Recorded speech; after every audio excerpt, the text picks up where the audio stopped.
أعوذ بالله من الشيطان الرجيم.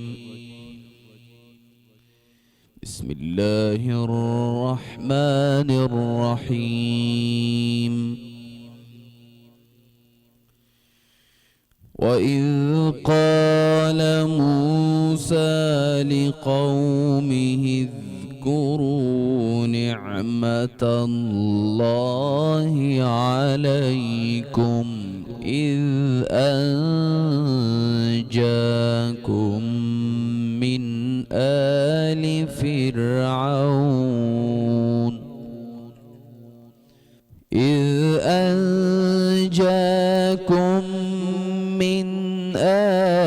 فرعون يسومونكم سوء العذاب ويذبحون أبناءكم ويستحيون نساءكم وفي ذلكم بلاء من ربكم عظيم. وإذ تأذن ربكم لئن شكرتم لأزيدنكم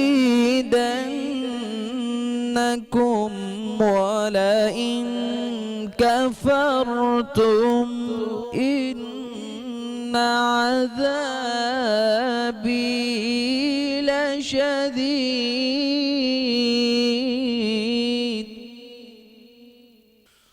وقال موسى إن تكفروا أنتم ومن في الأرض جميعا فإن الله لغني حميد. صدق الله العظيم.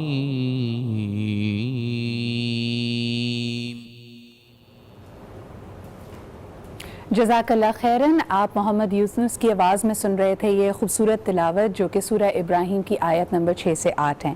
میں ہوں صدرہ اقبال اینڈ ویلکم ٹو باران رحمت. آپ سب کو ہماری طرف سے بہت بہت خوش آمدید. آپ کا ہمارا ساتھ رہے گا شام 4 بجے تک، اور یقیناً جن آیات سے جن اللہ تعالیٰ کے بابرکت کلام سے ہم نے آج پروگرام کا آغاز کیا ہے اس میں حضرت موسیٰ کا ذکر کیا جاتا ہے، جنہوں نے اپنی قوم سے صاف صاف کہا کہ کس طرح اللہ رب العزت نے انہیں فرعون کے عذاب سے بچایا، اور ان کو یاد کرایا کہ کس طرح فرعون ان پہ مظالم ڈھاتا تھا، ان کے بیٹوں کو قتل کر دیا کرتا تھا، بیٹیوں کو زندہ رہنے دیتا تھا. ایک طرح سے نسل کشی کی جا رہی تھی حضرت موسیٰ کی قوم کی فرعون کے ہاتھوں، کیونکہ فرعون کو پہلے ہی یہ بتایا جا چکا تھا، یہ نوید دی گئی تھی، یہ فوکاس تھی کہ اس قوم میں سے ایک ایسا بیٹا پیدا ہوگا جو اس کا تخت الٹ دے گا. لیکن پھر اس پرٹیکولر ورسز میں حضرت موسیٰ جب اپنی قوم سے بات کرتے ہیں تو وہ شکر یعنی گریٹیٹیوڈ کا ذکر کرتے ہیں.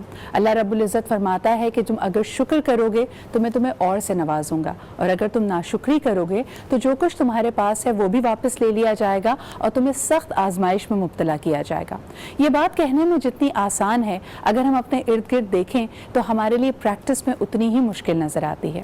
اس کی ایک چھوٹی سی مثال یہ ہے کہ ہم ہر ایک کی زندگی میں کہیں نہ کہیں کوئی کمی ہے، کوئی ایسی چیز جس کے لیے ہم تڑپ رہے ہیں، کوئی ایسی خواہش جو ہم چاہتے ہیں کہ جلد از جلد پوری ہو جائے.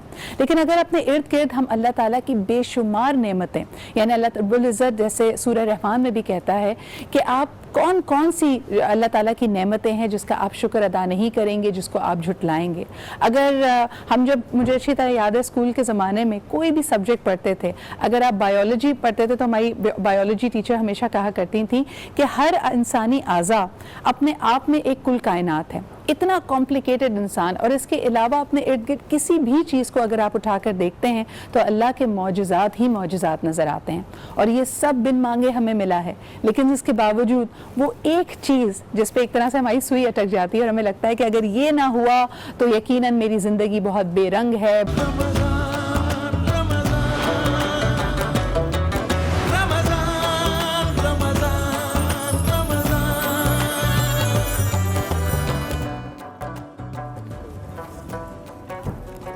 Welcome back after the break, آپ دیکھ رہے ہیں باران رحمت، اور یقیناً بریک پہ جانے سے پہلے یہاں پہ ہم ذکر کر رہے تھے شکر اور ناشکری کا، کیونکہ آیات نمبر 6 سے 8 سورہ ابراہیم کی اللہ تعالیٰ رب العزت یہی فرماتے ہیں کہ حضرت موسیٰ علیہ السلام کو یہ پیغام دیا گیا کہ اپنی قوم کو تنبیہ کرو کہ اگر وہ شکر ادا کریں گے تو اللہ ان کو اور نوازے گا۔ کہا یہ بھی جاتا ہے کہ اگر یہودی قوم کو دیکھا جائے جو حضرت موسیٰ کے ماننے والے ہیں، ان کو اللہ تعالیٰ نے بہت نوازا، اور یقیناً جب ان کو ایک طرح سے نکالا گیا فرعون کے چنگل سے اور اللہ تعالیٰ کی وہ اطاعت کرنے لگے، لیکن پھر وہ اپنی راہ میں پھر گمراہ ہو گئے، بھٹک گئے، اور اس کے بعد اللہ تعالیٰ نے ان کو سزا کے طور پہ 40 سال صحرا میں بھٹکا دیا تھا۔ تو یہ بھی میرے خیال میں ہمیں اشارہ ملتا ہے سزا اور جزا کی طرف کہ اگر تم اللہ تعالیٰ کا شکر ادا کرو گے تو اور نوازا جائے گا، لیکن اگر ناشکری کرو گے تو اس کی بڑی کڑی آزمائش ہے۔ اگر ہم اپنے ارد گرد بھی دیکھتے ہیں ایک انسان کو واقعی یہ سمجھ آتا ہے کہ پازیٹیوٹی کتنی امپورٹنٹ ہے۔ گریٹیٹیوڈ سے آپ کے لیے سب سے بڑی آزمائش تو یہ ہے کہ آپ اپنے آپ کو ہر وقت تکلیف دیتے ہیں اگر آپ یہ امیجن کریں کہ چیزیں اچھی نہیں چل رہی ہیں۔ آج پروگرام کے آغاز میں ہم نے آپ کو بتایا کہ 17 رمضان مبارک ہمارے لیے اسلامک ہسٹری کے پوائنٹ آف ویو سے بڑا اہم دن اس لیے بھی ہے کیونکہ آج اللہ تعالیٰ نے غزوہ بدر میں مسلمانوں کو فتح سے نوازا تھا۔ یہ بھی ایک طرح سے اشارہ دیا جاتا ہے شکر گزاری کا، اللہ تعالیٰ پہ یقین کا، توکل کا، اور بہادری اور شجاعت کا ایک ایسا نمونہ جس میں ڈسپلن ایک بہت ہی اہم عنصر بن کر سامنے آیا۔ مٹھی بھر مسلمان اپنے سے 3 گنا بڑی کفار کی فوج سے لڑے، اور اتنی بہادری اور شجاعت سے لڑے کہ اللہ تعالیٰ نے ان کو نہ صرف فتح نصیب کی بلکہ غزوہ بدر کا جو ذکر ہے ہم دیکھتے ہیں کہ وہ قرآن حکیم میں بھی آتا ہے۔ بہت کم غزوات اور جنگوں کا ذکر ہمیں قرآن حکیم میں ملتا ہے، اس لیے بھی یہ بہت اہم ہے۔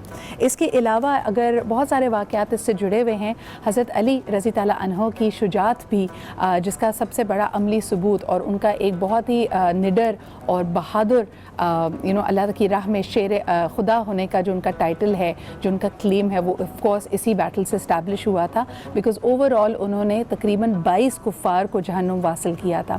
اس کے حوالے سے ہم نے ایک خصوصی رپورٹ آپ کے لیے تیار کی ہے، آئیے آپ کو دکھاتے ہیں۔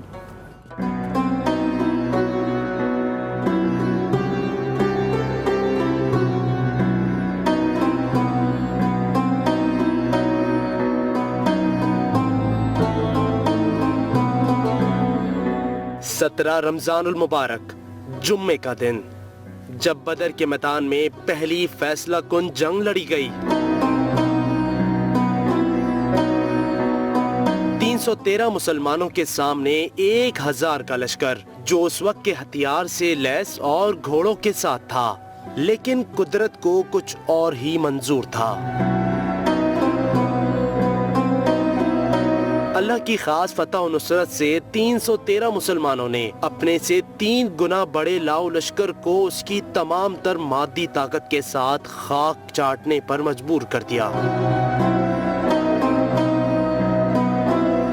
دعائے رسول اللہ صلی اللہ علیہ وآلہ وسلم اور جذبہ ایمانی سے 70 جنگجو واصل جہنم ہوئے، جبکہ 14 صحابہ کرام نے داد شجاعت کی تاریخ رقم کر کے شہادت پائی۔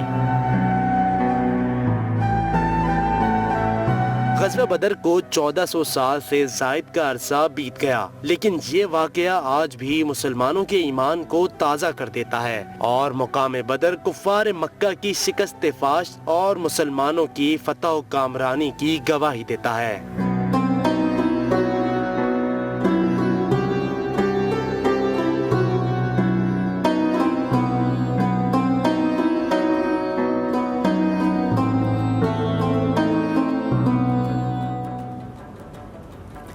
حجاز کے مقام پہ لڑی جانے والی یہ جنگ کفر و اسلام کی ایک فیصلہ کن مارکے کی طرح ہماری تاریخ کا حصہ بنی اور یقیناً آج بھی ہم اس سے بہت سارے نتائج، بہت سارے امپورٹنٹ لیسنز اخذ کر سکتے ہیں۔ آپ جی پروگرام میں ویلکم کرنا چاہیں گے اپنے تمام ہی مہمانوں کو، آپ سے ان کا تعارف کراتی ہوں۔ سب سے پہلے آپ کو بتاتے چلیں کہ ثنا خوانی اور نعت خوانی کے فرائض آج انجام دیں گے وسیم عباسی بھائی۔ السلام علیکم وسیم بھائی، بہت بہت شکریہ یہاں پہ موجود ہونے کا۔ ماشاء اللہ سیکنڈ عشرے میں ہم پہنچ چکے ہیں، ایسا لگتا ہے کہ بڑا جلدی رمضان ہم سے رخصت ہو رہا ہے، آپ کو کیسا لگ رہا ہے؟ ایسا ہی لگتا ہے کہ ہم وہ جو حق ادا کرنا چاہیے تھا رمضان المبارک کا وہ نہیں کر سکے، مگر دعا ہے کہ اللہ تعالیٰ یہ جو باقی روزے بچے ہیں تو اس میں ہمیں پورا حق ادا کرنے کی توفیق عطا، اور جس کے دل میں جو بھی دعا ہے اللہ تعالیٰ اس کو قبول کرے اور ہمیں اپنے شکر گزار اطاعت گزار بندوں میں شمار کرے۔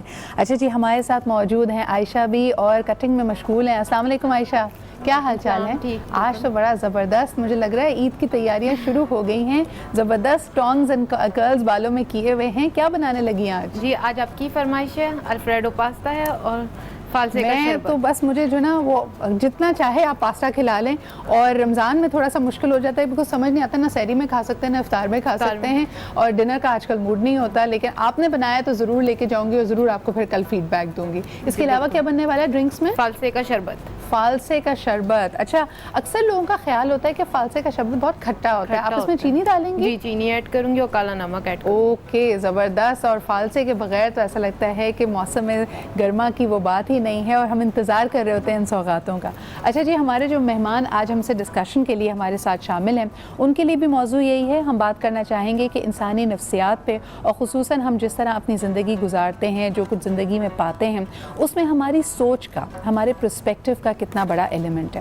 اور یقیناً اگر ہم قرآن حکیم کی طرف دیکھتے ہیں، اسلامی تعلیمات کی طرف دیکھتے ہیں، تو مجھے ایسا لگتا ہے کہ جہاں جہاں اللہ تعالیٰ اگر تنبیہ بھی کرتا ہے اپنی پیاری خلقت کو، اپنے اشرف المخلوقات کو یہ بھی کہتا ہے کہ برائی سے بچو، تو ڈرانا مقصد نہیں ہوتا بلکہ ان کو راہ راست پہ لانا، ان کی اصلاح کرنا مقصد ہوتا ہے۔ اور یقیناً جو اس بات کو مان لیں ان کے لیے انسینٹیوز بھی ہیں، ان کو یہ بھی بتایا جاتا ہے کہ کیا ان کا خاتمہ بالخیر کے بعد ان کو کس طرح جنت سے اور جنت کی نعمتوں سے نوازا جائے گا۔ لیکن انسان جب اپنی زندگی یہاں پہ گزار رہا ہے تو بہت سارے چیلنجز کو اپنے اوپر سوار کر لیتا ہے، ان کو اگر آپ براڈلی ڈیفائن کریں تو وہ آپ کے ورک اینڈ آپ کی جو ریلیشن شپس ہوتی ہیں، یہ دو چیزیں، آپ کی پروفیشنل لائف اور آپ کی پرسنل لائف، یہ دو ایریاز ہیں جو آپ کو زیادہ سے زیادہ یا تو مشکل میں ڈال سکتے ہیں، آپ کی نفسیات پہ اثر کر سکتے ہیں۔ آپ کو آج ملوائیں گے جی کاروان حیات کے آرگنائزرز سے، اس آرگنائزیشنز کے جو ٹیم ممبرز ہیں آج ہمارے ساتھ موجود ہوں گے۔ آپ کو کاروان حیات کے بارے میں بتاتے چلیں کہ it's a non profit welfare organisation جو کہ 1983 میں اسٹیبلش کی گئی تھی، and it provides free of cost mental health, mental well being and psychiatric care and treatment. اگر ہم دیکھیں ہمارے ملک میں بہت سارے چیلنجز ہیں، لیکن خصوصاً جب ہم مینٹل ویل بینگ کی بات کرتے ہیں، ہماری نفسیاتی صحت کی، ذہنی صحت کی بات کرتے ہیں، پہلے تو ہمارے یہاں اس سے ریلیٹڈ بہت سارے اسٹگماز اینڈ ٹیبوز ہیں، نہ صرف پاکستان میں بلکہ پوری دنیا میں۔ اس کے علاوہ یہ بھی کہا جاتا ہے کہ جو فیسلٹیز اینڈ کیئر موجود ہے وہ ناکافی ہے، looking at the population and the scale of the problem. تو ہمارے لیے بہت خوشی کی بات ہے کہ the civil society has actually step forward, اور اس طرح کا ایک فلاحی ادارہ موجود ہے۔ یہاں پہ میں ویلکم کرنا چاہوں گی شہزاد ذکی صاحب کو، اور اس کے علاوہ ڈاکٹر پروفیسر رضا الرحمان صاحب کو۔ بہت بہت شکریہ آپ دونوں کی یہاں پہ آمد کا۔ اور آپ ہی کے ساتھ تشریف رکھتی ہیں you are again an advocate and psychotherapist, author of smart parents handbook, کیونکہ everything starts in the childhood. اکثر لوگ جو اپنے بہت سارے پرابلمس کو جب اس کا جڑ تک پہنچتے ہیں تو پتہ چلتا ہے کہ شروعات بچپن میں ہوئی تھی، کوئی ایسی چیز، کوئی ایسا رویہ آپ کے قریبی لوگوں کا جس کی وجہ سے یہ پرابلمز، یہ انسیکیورٹیز آپ کے اندر جنم لیتی ہیں۔ ہمارے ساتھ موجود ہیں Sarwat Naseem. Thank you so much Sarwat for being here. Sarwat, اگر میں آج کے لارجر سبجیکٹ سے اس کو ریلیٹ کروں، شکر گزاری، پیرنٹس کس طرح اپنے بچوں میں گریٹیٹیوڈ، شکر گزاری کو بڑھاوا دے سکتے ہیں، انکلکیٹ کر سکتے ہیں، وہ تھوڑا گائیڈ کیجیے گا۔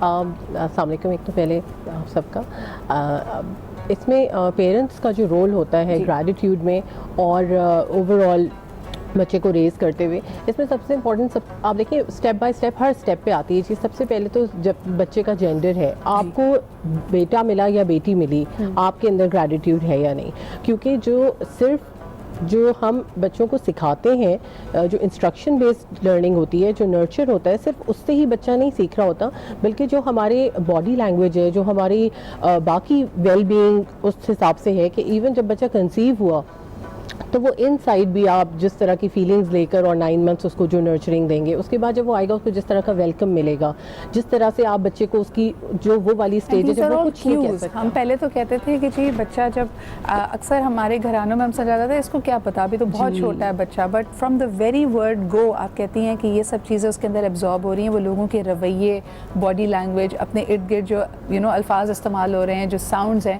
اس کو وہ کیپچر کر رہا ہے. جی بالکل بالکل. اور ایون جو بیہیویئر ہے، یعنی اگر بچہ رو رہا ہے تو اس کو کتنی دیر بعد اٹینشن ملتی ہے، تو یہ ساری چیزیں بہت میٹر کرتی ہیں. آپ سمجھیں جب ہم تھیراپی کرتے ہیں، اور جس طرح آپ نے کہا کہ سب چیزوں کی 95% چیزوں کی جڑ تو ہمیں انڈر 6 انڈر 5 کی ایج میں مل جاتی ہے، تو آپ سمجھیں this can go even till 2 months کی ایج جب آپ کی میموری ہے بھی نہیں، تو اگر بہت زیادہ ڈیپر اس کے اندر جایا جائے تو ایون اس وقت تک کی. اچھا، میں کل ہی ایک آرٹیکل پڑھ رہی تھی کہ بچہ جب روتا ہے یا بچے کو جتنا آپ اپنے سے قریب رکھتے ہیں، اگر آپ اس کو ہگ کرتے ہیں، امبریس کرتے ہیں، تو وہ جو شفقت بھرا ٹچ ہوتا ہے وہ اس کو ایکچولی اسمارٹ بھی بناتا ہے. اب یہ سائنس بھی مانتی ہے کہ جو اس کے نیورونز ہیں اور جو نیورو پلاسٹک آپ کی ویوز بن رہی ہیں، جو آپ کا پورا کنیکشن بن رہا ہے، جس طرح وہ دنیا کو پرسیو کرتا ہے، اس میں بڑی حد تک فرق آتا ہے اگر اس کو بچپن میں محبت نہ ملے. ڈاکٹر صاحب آپ سے پوچھنا چاہیں گے، جو ہمارے ارد گرد اور خاص طور پہ جو آپ لوگوں کا ایکسپیرینس رہا ہے وتھ کاروان حیات، جو لوگ آتے ہیں آج کل ویسے ہی ایک جنرل ازمپشن کی جاتی ہے کہ جو اسٹریس بہت بڑھ گیا ہے، یہ معاملات اسٹریس کے ہیں، ناشکر گزاری کے ہیں، ہمارا پرسپیکٹیو اتنا نیگیٹو کیوں ہوتا جا رہا ہے ٹورڈز لائف؟ بیسیکلی دیکھیں تو ایک سب سے بڑی جو امپورٹنٹ چیز ہے جس کو ہم اہمیت نہیں دیتے وہ لائف سٹائل ہے. صحیح. اور لائف سٹائل میں جو سب سے امپورٹنٹ اگر ایک سبق جو ہم رمضان سے اور اسلام سے حاصل کرنا چاہیں تو آپ دیکھیے بہت زور ہے آرگنائزیشن پہ، ترتیب پہ. اللہ تعالیٰ نے نماز فرض کی ہے، ہم نماز پڑھتے ہیں، مگر کبھی نماز کے فلسفے پہ غور کریں کہ دن میں 5 دفعہ اللہ تعالیٰ چاہتا ہے کہ ترتیب پیدا کرو، ترتیب پیدا کرو. آخر اس ترتیب کی کوئی تو اہمیت ہوگی نا. صحیح. اس کو ہم نہیں مانتے. اب اس دوسری طرف یہ دیکھیں کہ نماز کے اوقات اللہ تعالیٰ نے کیسے رکھے ہیں. ایک جب آپ اٹھنے کا، ایک جب آپ سونے کا، اس کا مطلب اس نے اٹھنے کا اور سونے کا ٹائم بھی بتا دیا. اور اس کے بعد دن میں 5 دفعہ کہا ہے کہ ترتیب. مگر فی زمانہ اگر آپ دیکھیں تو ہم بالکل اس کے اپوزٹ کر رہے ہوتے ہیں. میں بڑے افسوس سے کہہ رہا ہوں کہ میرے پاس جب مریض آتے ہیں رمضان سے پہلے تو زیادہ مریض آتے ہیں، اور زیادہ تر کا کہنا یہ ہوتا ہے کہ سر ایک تو یہ بتائیں کہ جو رات والی دوا آپ نے لی ہے یہ ہم سحری کے وقت کھا لیں.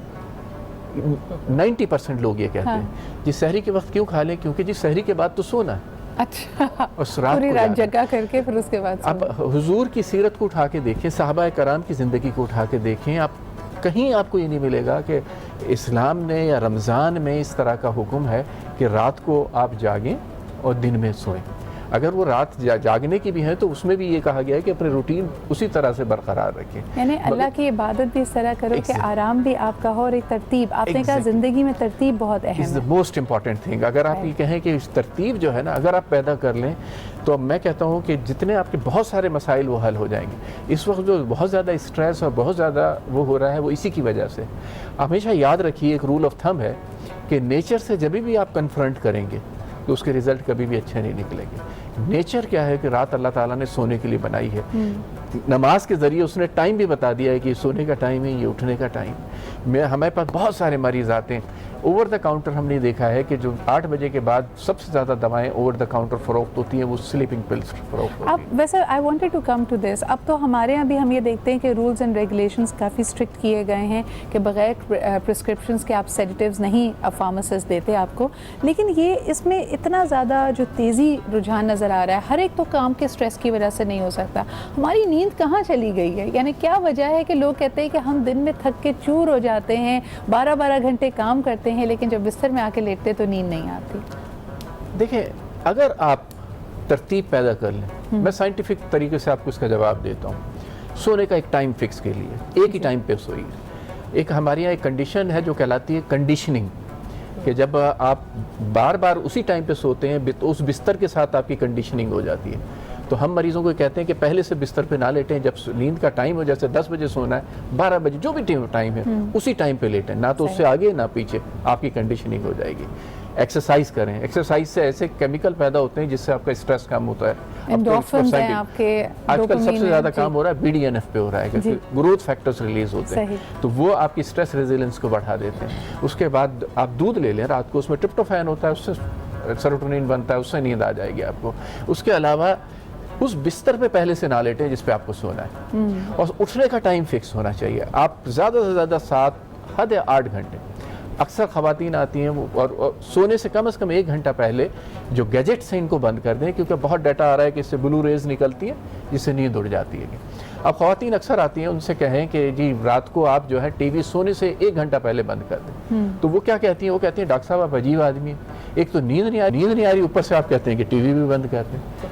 تو وہ بڑا عجیب ہے, مطلب یہ چیزیں سب بہت کاؤنٹ کرتی ہیں. اور دوسرا یہ ہے کہ لیٹ جائیں تو اب نیند کا انتظار نہ کریں. لیکن ڈاکٹر صاحب آپ کے پاس جو کمپلینز آتے ہیں, میں پوچھنا یہ چاہ رہی ہوں کہ کچھ لوگ ہیں جو اگر کسی جینوئن پریشانی میں مبتلا ہیں, چاہے فائنینشیل سٹریس ہے, کوئی اور ہیلتھ کا مسئلہ ہے, گھر میں کوئی اور پریشانی چل رہی ہے, تو وہ ان سوچوں کو بار بار اپنے ذہن میں ایک جیسے کہتے ہیں نا واشنگ مشین کی طرح وہ گول گول گھوم رہے ہیں خیالات. لیکن اگر آپ ینگسٹرز کو بھی دیکھیں جو ایڈولسنٹس ہیں, ان کو نیند کیوں نہیں آ رہی؟ حالانکہ سائنس تو یہ کہتی ہے کہ ٹین ایج میں آپ کو زیادہ نیند آتی ہے, لیکن ہمارے یہاں سب کچھ الٹ ہے.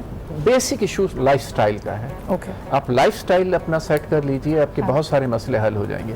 بچوں کو ہیلتھی ایکٹیویٹیز میں انوالو کیجئے. ہیلتھی ایکٹیویٹیز میں گیمز بہت ضروری ہیں, پڑھائی سے زیادہ ضروری ہیں. 1 گھنٹے کی فزیکل ایکسرسائز, کیونکہ اس سے جو BDNF کریٹ ہوتا ہے, اور ہمارے یہاں کیا ہے کہ بجائے وہ فزیکل گیمز کے آج کل ویڈیو گیمز کا بہت زیادہ ہے. ان سے کہیں کہ جی 1 گھنٹہ کھیلیں, نہیں جی یہ تو 4 گھنٹے کھیلتا ہے. کیا کھیلتا ہے؟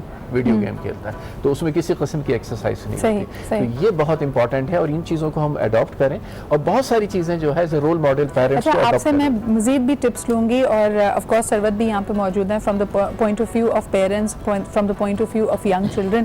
لیکن شہزاد آپ سے جاننا چاہوں گی, آپ کا background, you had a corporate background, you been a banker as well. جب آپ نے ایسوسیٹ کیا as a volunteer in every capacity with Karwan Hayat, آپ کیا سمجھتے ہیں why is there so much stigma attach to mental well being, to depression? باقی آپ دیکھیں نا, اگر مجھے خدا نہ خاصا کوئی اور بیماری ہے, کوئی اور تکلیف ہے, میں ہیلتھ کنڈیشن میں مبتلا ہوں, لوگوں کے پاس جانا ہے یا ڈاکٹر سے کنسلٹ کرنا برا یا غلط نہیں سمجھا جاتا, لیکن ہم پہلے ہی شٹ ڈاؤن کر دیتے ہیں if somebody reaches out for psychiatric help کہ جی فلانا شخص پاگل ہو گیا. یہ آج بھی ہمارے معاشرے میں یہ پرابلمس کیوں ہیں؟ دیکھیں جی, اس میں جو اسٹریس فیکٹر ہے وہ سب سے زیادہ پریویلنٹ ہے. جی جیسے آج کل جو کارپوریٹ آرگنائزیشنس میں یا آج کل ہر جگہ اسٹریس ہے, اسکول لیول پہ بھی اسٹریس ہے. ایک چھوٹا بچہ جس کو گھر پہ ہونا چاہیے, اس کو ہم 1.5 سال کی عمر میں اسکول بھیج دیتے ہیں, وچ از اے میجر اسٹریس فیکٹر. آپ سمجھتے ہیں بچہ آپ کو بڑا اچھا کر رہا ہے 1.5 سال کی عمر میں, جبکہ حکم تو یہ ہے کہ 7 سال تک تو بچے کو نماز کا بھی نہ بولے. تو آپ اس کے اندر 1.5 سال سے جو اسٹریس آپ بلڈ اپ شروع کر دیتے ہیں اور اس کو ایک ریٹ ریس میں لگا دیتے ہیں, وہ سارے اسٹریسز بلڈ اپ ہوتے ہوتے اس کو ایک آپ نے دنیاوی چیز میں لگا دیا. اس کے بعد جی اس کو پڑھائی کرنی ہے, پڑھائی کے بعد اس کو کالج یونیورسٹی جانا ہے, اس کے بعد اس نے جاب کرنی ہے, گھر کا کمانا ہے اور اپنے بیوی بچوں کو پالنا ہے. اچھا جب وہ آفس میں ہوتا ہے تو اس میں آفس کا اسٹریس ہوتا ہے, انوائرمنٹل فیکٹرز ہوتے ہیں اس کا اسٹریس ہوتا ہے. اس کے بعد جب گھر پہ آ پائیں تو وہ مزید اسٹریس ہوتے ہیں, پھر فائنینشیل اسٹریسز ہوتے ہیں. جب ایک بندہ اتنا اسٹریسڈ اپ ہو جاتا ہے اور اس ورڈ پہ آ چکا ہوتا ہے کہ وہ ایک مینٹل النیس میں تبدیل ہونے والا ہوتا ہے, یا ڈپریشن میں یا کسی اور چیز میں, تو اوبیسلی جب وہ اگر کسی کو جا کے بولتا ہے تو لوگ اس کو بڑا نیگیٹو لیتے ہیں اور اس کو آئسولیٹ کر دیتے ہیں سب سے پہلے سوسائٹی میں. اور اسپیشلی جو ہاؤس وائفز ہوتی ہیں ان کے ساتھ بھی یہی ہوتا ہے. اگر وہ گھر میں کوئی آپ کا بریڈ ارنر ہے اور وہ اگر آپ کو کسی آ کے اپنی ذہنی مرض کا بتاتا ہے کہ جی مجھے ڈپریشن ہے یا میرے ساتھ یہ, تو وہ لوگ کہتے ہیں کہ یہ پاگل ہے. اچھا, اور ایک بڑی انٹرسٹنگ بات مجھے اس میں یہ آبزرویشن میں لگتی ہے کہ ہم نے اسٹیریو ٹائپ بھی اس کو کیا ہوا ہے. ہمیں لگتا ہے کہ مثال کے طور پہ اگر کوئی شخص ڈپریسڈ ہے تو وہ کھائے گا پیے گا نہیں, اس کے ہلکے پڑے ہوئے ہوں گے, وہ بہت زیادہ زندگی میں ہی از پروبیبلی اے فیلئر. لیکن اب کہا جاتا ہے کہ ہائی پرفارمنگ ڈپریشن بھی موجود ہے, جس میں آپ بظاہر بہت ہی زیادہ جو ہائی اچیورز ہوتے ہیں, جو زندگی میں بھاگ دوڑ کر رہے ہیں, سب کچھ پا رہے ہیں, اللہ تعالیٰ نے ان کو سب چیزوں سے نوازا ہوا ہے, لیکن پھر بھی کہیں نہ کہیں وہ مینٹلی اسٹک اپ ہوئے ہوئے ہیں and they are going through depression. اس کے علاوہ جی شہزاد نے بڑی اچھی بات یہاں پہ کی, ٹاکسک اسٹریسز کہلاتا ہے جی یہ فیکٹر. جب آپ چھوٹے بچے کے اندر آف کورس ہیومن لائف کا پارٹ ہے اسٹریس, لیکن ویری امپورٹنٹ اسکل جو ہم چائلڈہڈ میں اپنے پیرنٹس سے, اپنی فیملی سے سیکھتے ہیں is how to cope with that stress. اس کو کہتے ہیں جی پازیٹیو اسٹریسز کو کس طرح آپ اس کو لے کے چلیں. لیکن اگر وہ ٹاکسک بن جائے, اگر آپ کو وہ اسکلز ہی نہ دیے جائیں تو بہت مشکل ہوگا. مجھے پتا ہے مجھے ایک بریک کی طرف بڑھنا پڑ رہا ہے, وقت اتنا نہیں ہے, لیکن اگر وسیم بھائی آپ سے ایک گزارش تھی کہ نعت سے پہلے درود شریف ہمیں سنا دیجئے, جس سے ہم پروگرام میں تھوڑا سا اس کو لے کے آگے بڑھیں, اور اسی کے ساتھ ہم بریک کی طرف جائیں گے. صلی علی نبینا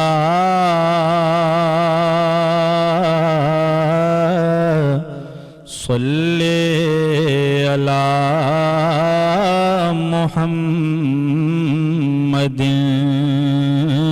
صلی علی شفیعنا صلی علی محمد. تیرے کرم سے اے کریم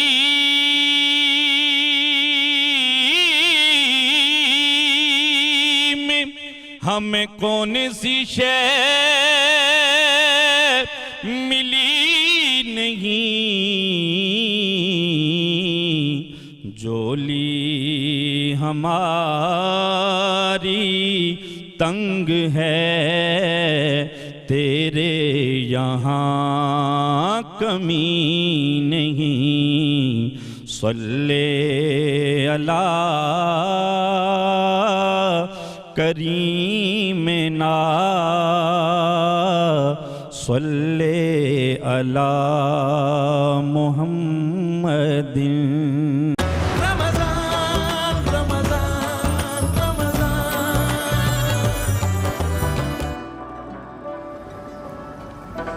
ویلکم بیک. آپ دیکھ رہے ہیں باران رحمت. ہم بات کر رہے ہیں پازیٹیو انفلوئنسز ان لائف. ہمارا دین بھی ہمیں ہوپ اور آنے والے کل کے لیے آپٹیمسٹک ہونے کا میسج دیتا ہے, اور یقیناً اگر ہم اپنے ارد گرد دیکھتے ہیں آج کا سب سے بڑا مسئلہ ہی یہی ہے, کیونکہ لوگوں کے پاس جتنا وسائل موجود ہیں اس سے زیادہ ان کو لگتا ہے کہ مسائل کا ڈھیر لگا ہوا ہے. سروت آپ کیا سمجھتی ہیں, ایک ینگ مدر پہلے تو اتنے چاہو کے ساتھ she is looking forward to having a child, لیکن پھر وہ آہستہ آہستہ is it because the routine of it اس کو تھکا دیتی ہے, فٹیگ کر دیتی ہے, کہ جو اس کا سب سے ایکسائٹنگ ٹائم ہونا چاہیے. ہم دیکھتے ہیں کہ ٹاڈلرز کے ساتھ مدرز فیل موسٹ ڈپلیٹڈ, اور جب ماں خود خوش نہیں ہوگی اور خوش اپنے آپ کو انرجیٹک فیل نہیں کری تو بچوں کی تربیت بھی پھر ویسے, بچے بھی بیچارے یا تو کوپنگ میکینزمز میں چلے جاتے ہیں, لیکن ان کو بھی سمجھ نہیں آ رہی ہوتی ان کے ارد گرد ہو کیا رہا ہے. بالکل ڈیفینیٹلی, اور وہ شروع سے یہ سیکھ لیتے ہیں کہ سروائیو کرنے کے لیے ہمیں کیا کیا کرنا ہے. اصل میں اس کی جو روٹس ہوتی ہیں وہ بہت پیچھے سے ہوتی ہیں. آپ دیکھیں اسکول میں, کالج میں جو بھی ٹرانزیشن پیریڈس ہوتے ہیں ان کے لیے ہمارے بچے کبھی بھی ریڈی نہیں ہوتے. ان کو ریڈی ہونے کے لیے کوئی بھی ریسورسز نہیں دیے جاتے. اگر آپ اس سے کیونکہ ہم بچوں کی بات کریں تو آپ شادی ہی دیکھ لیں, اگر شادی ہوتی ہے اس وقت صرف شاپنگ, تیاریاں, کپڑے, زیور, ان چیزوں کی تیاریاں ہو رہی ہوتی ہیں, لیکن جو ایموشنل انویسٹمنٹ شادی میں ہونی ہے, جو ریلیشن شپس آگے آپ نے نبھانے ہیں, ان چیزوں کی کوئی ٹریننگ نہیں ہے. تو آپ کبھی بھی ریڈی ہو کر کسی بھی نئے فیز میں نہیں جا رہے. تو اتنی بڑی ٹرانزیشن لائف کی جب ہوگی اور آپ اس کے لیے ریڈی نہیں ہوں گے تو you are ready for a shock. تو جب شاک ملتا ہے اس کے بعد اسی میں کوپ کرتے ہیں, کسی طرح سے سروائیو کرتے ہیں. آپ کو ایک اچھا فیز دکھانا بھی ہے, دنیا کو بھی نہیں بتانا, یہ بھی ہمارے ایک اسٹگما ہے. آپ کہتے ہیں کہ ہمارا جو ایک ایموشنل ٹول باکس ہونا چاہیے نا, وہ آپ کے پاس اوزار, وہ ٹولز ہوں گے تو پھر آپ لائف کی کسی بھی سچویشن کو دیکھ سکتے ہیں. اور اس میں سب سے بڑی چیز جو ڈاکٹر صاحب ہمیں کمی نظر آتی ہے is an element of self love. ہم ہمیشہ ڈاؤٹ میں جاتے جاتے ہیں, پھر ہمارے ارد گرد جو اسٹریسز اور ٹریگرز ہوتے ہیں وہ اس چیز کو مزید ریٹریٹ کر دیتے ہیں, یعنی اپنے آپ کو کسی چیز کا وردی نہ سمجھنا. اور اکثر ہمارے یہاں جو ڈانٹ ڈپٹ گھروں میں کی جاتی ہے اس میں بھی ایسا لگتا ہے کہ آپ کی عزت نفس کو ہی مجروح کیا جاتا ہے, آپ ہی کو یہ احساس دلایا جاتا ہے تم اچھے نہیں ہو, اگر تم یہ کرو گے, اگر تم اچھے بچے بنو گے, یہ بات مانو گے تو تم اچھے ہو. یہ جو کنڈیشنل لو ہے اس کی وجہ سے ہم اپنے آپ سے کبھی پیار کرنا سیکھتے ہی نہیں ہیں. بالکل, بہت اہم ہے. اگر آپ اجازت دیں تو میں آپ کے ساتھ ہماری ایک ریسرچ ہے وہ شیئر کرتا ہوں. جی. ہم نے یہ ریسرچ سائیکیٹری میں نہیں، ہم نے پیٹس کے وارڈ میں جا کے کی، اور وہاں ہم نے بچوں کو لیا جن کا وزن کم تھا بہت. صحیح. اچھا، ان بچوں کو جو وزن کم تھا تو ان کو وٹامنس دیے جا رہے تھے، سیرپس دیے جا رہے تھے، نیوٹرینٹس دیے جا رہے تھے. تو ہم نے کیا کیا، ان بچوں کی مدرس کو لیا، اور ان کی مدرس کو جب ہم نے اسیس کیا تو بلیو می کہ 70% مدرس جو دے ور ڈپریسڈ. واو. 70% جن کے بچوں کا وزن کم تھا. دین جو مدرس کو ہم نے پک کیا تھا ان کو ہم نے 2 گروپ میں ڈیوائڈ کیا. ایک گروپ میں ہم نے ٹریٹمنٹ ایز یوزول رکھا جو ہو رہا ہے، اور ایک گروپ کے اندر ہم نے ایک لرننگ تھرو پلے ہے، ٹورنٹو یونیورسٹی کا ماڈل ہے، وہ ہم نے اپلائی کیا تھا اس کے اندر. اور ان خواتین کو وہ جو سائیکالوجسٹ تھیں وہ یا جو وہاں پہ دوسرے لوگ تھے وہ کر رہے تھے، ڈاکٹرز نہیں کر رہے تھے اس کو. وہ سیشنز میں بھی ان کو آبزرو کرتا تھا. ان میں جیسے جب وہ کہتے تھے ان سے مدرس کو کہ دیکھیے بچہ ہے، اس سے بات کریں، اس کے ساتھ آپ کھیلیں، تو آپ یقین کریں جو خواتین آتی تھیں ان کا کیا رسپانس ہوتا تھا، ڈاکٹر صاحب آپ جی عجیب آدمی، یہ بچے سے میں کیا بات کروں. ان کو ہم بتاتے تھے کہ نہیں یہ سمجھتا ہے آپ کی بات. ان کو مینولز دیتے تھے، وہ گھر جا کے وہ چیزیں کر رہے ہیں. اور یہ تقریباً 12 سیشنز کے بعد یہ ہوا. ڈاکٹر صاحب where did we lose it? اگر ٹریڈیشنلی دیکھیں یہی ہمارے گھرانے تھے 3-4 جنریشنز پہلے، وداؤٹ اینی انٹرونشن، یعنی آپ لوگوں کی انٹرونشن کے بغیر ایک ماں کو پتہ تھا کہ بچے سے بات کرنی ہے، اس کو سکھانا ہے کرنا. لیکن آج کی ماں اگر آپ یہ گیپ دیکھتے ہیں، یہ گیپ کیوں آیا ہے؟ یہ دیکھیں نا، اب سب سے پہلا تو میں نے کہا نا، جب آپ یہ انفارچونیٹلی آپ دیکھیں کوئی بھی ماں ہے وہ سب سے پہلے جو بچہ پیدا ہوتا ہے سب سے پہلے شروع کے اندر اس کو موبائل دے دیتے ہیں، اور وہ گیجٹس اس کو دیکھ کے وہ خوش ہوتا ہے، بٹن اس کو دیکھ کے وہ اور زیادہ خوش ہوتا ہے، اس کے بعد ڈسٹریکٹ ہو جاتا ہے. جب وہ ڈسٹریکٹ ہو جاتا ہے ان کی جان چھوٹ جاتی ہے. اب ڈسکنیکٹ وہیں سے آ گیا، ڈسکنیکشن وہاں سے آ گیا. اب یہ ڈسکنیکشن جو ہے جب ایک دفعہ آ جاتا ہے تو پھر آپ اس چیز کو واپس پیچ اپ کرنا بہت مشکل. شہزاد آپ کیا کہیں گے کہ یہ جو ڈسکنیکٹ ہے، اور مجھے لگتا ہے کہ ہم بطور ایڈلٹس بھی ہم نے اپنے لیے بھی ڈسٹریکشنز ڈھونڈی ہوئی ہیں، ہم اپنے مسئلوں کو حل نہیں کرتے، ہم تھوڑی دیر کے لیے اپنے آپ کو بہلاتے ہیں.